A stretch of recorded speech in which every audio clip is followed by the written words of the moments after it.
Une petite blessure près de l'ongle suffit parfois à déclencher une infection. Une cuticule arrachée, une manucure, un ongle rongé ou une micro-fissure de la peau peuvent ouvrir une porte d'entrée aux bactéries. Elles pénètrent alors sous le repli de l'ongle et provoquent une inflammation locale. Sous le repli de l'ongle, les bactéries se multiplient alors dans un espace limité. Le système immunitaire réagit. La zone devient rouge, chaude, gonflée et douloureuse. Lorsque les globules blancs s'accumulent, une petite collection de pus peut apparaître, expliquant la douleur pulsatile autour de l'ongle. Le traitement dépend du stade. Au début, des bains d'antiseptiques et une surveillance peuvent suffire. Si une collection de pus est présente, le médecin peut réaliser un drainage local dans des conditions stériles. Le but est de soulager la pression, évacuer l'infection et éviter l'extension vers les tissus profonds. Une piqûre, une écharde ou une petite plaie de la pulpe du doigt peut inoculer des bactéries en profondeur. La peau semble parfois peu abîmée, mais l'infection peut progresser dans les tissus internes du bout du doigt. C'est le mécanisme typique du panarie pulpaire. La pulpe du doigt est divisée en petits compartiments fibreux. Lorsqu'une infection s'y développe, le pus et l'œdème sont piégés dans ces espaces fermés.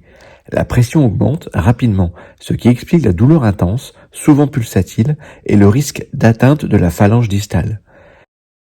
Devant un abcès pulpaire constitué, le traitement repose souvent sur un drainage chirurgical. Le geste se fait en conditions stériles, après anesthésie locale ou loco-régionale. L'objectif est d'évacuer la collection, diminuer la pression dans la pulpe, protéger l'os et préserver la fonction du doigt. Une petite plaie superficielle du dos de la main peut permettre l'entrée de bactéries à travers la barrière cutanée.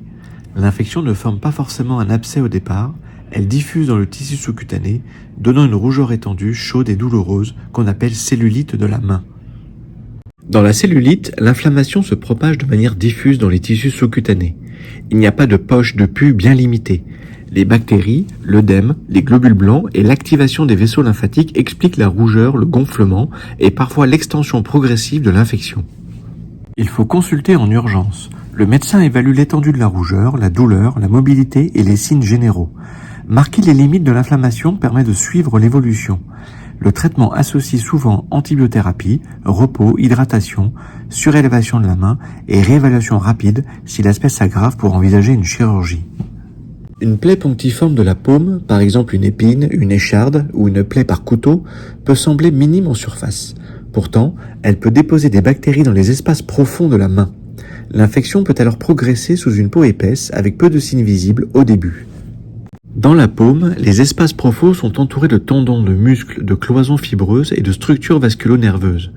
Lorsqu'un abcès se forme, la collection purulente augmente la pression locale, la douleur et la gêne fonctionnelle peuvent être importantes même si la peau paraît peu modifiée. La prise en charge d'un abcès profond nécessite une localisation précise, parfois aidée par l'échographie ou l'imagerie. Le traitement repose sur le drainage chirurgical, le lavage, les prélèvements bactériologiques et des antibiotiques adaptés. L'objectif est de prévenir l'extension vers les tendons, les articulations ou les espaces voisins.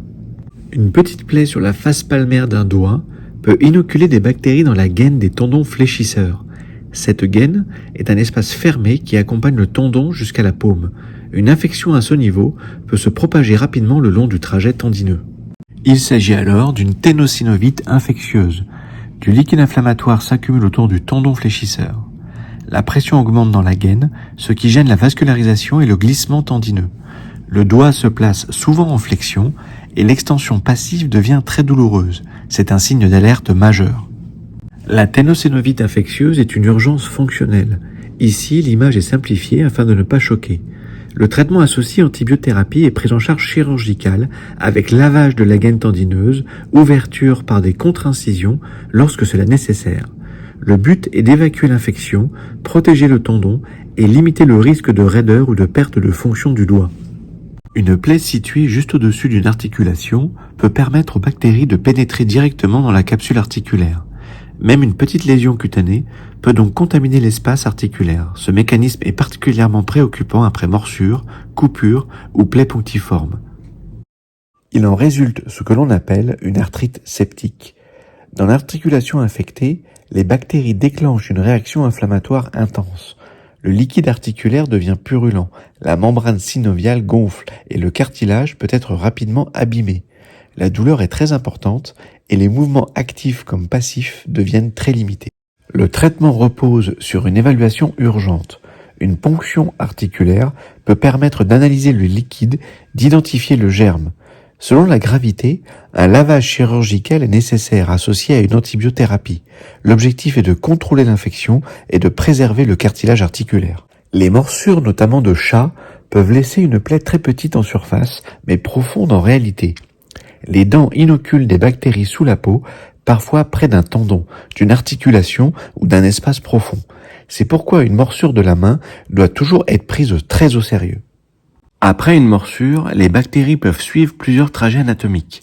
Elles peuvent atteindre le tissu sous-cutané, les gaines tendineuses, les articulations ou les espaces profonds de la main. Cette diffusion explique le risque de cellulite, d'abcès, de ténosynovite ou d'arthrite septique. La prise en charge d'une morsure de la main comprend l'examen de la plaie, la recherche d'une atteinte tendineuse ou articulaire, le nettoyage soigneux, le pansement et souvent une antibiothérapie. Il faut aussi vérifier la prévention du tétanos. Une réévaluation rapide est essentielle si douleur, rougeur ou gonflement qui augmentent.